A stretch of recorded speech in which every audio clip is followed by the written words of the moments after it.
Standing on the bank of the river, our heroes face down the frogman Kostos Marine. Understanding the rules of the riddle, Laika and Rhea take on the task of transporting objects across the river, while Dr. Rumbletuck runs interference with Kostos. After a few spells, the good doctor realized Kostos might be more interested in conversation versus combat and agreed to a nice cup of tea in his grotto.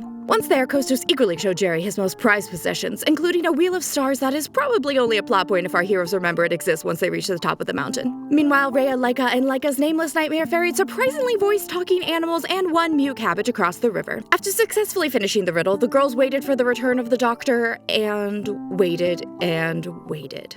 Fearing the worst, Rhea jumped into the river, saw the doctor and the djinn were finishing up a tense conversation, and listened while the doctor failed to get the wheel of stars into their cache of party objects. But Kostos did promise to help the doctor assemble the orrery that the wheel goes along with if he brings all the pieces back to the mountain. Then they returned to a very stressed, heavily armored Laika, who explained her relief at not having to swim in cursed armor. Continuing up the mountain, our heroes quickly solved and definitely didn't overthink the most classic of classic D&D riddles and walked into a beautiful, peaceful meadow. And now, you're all caught up.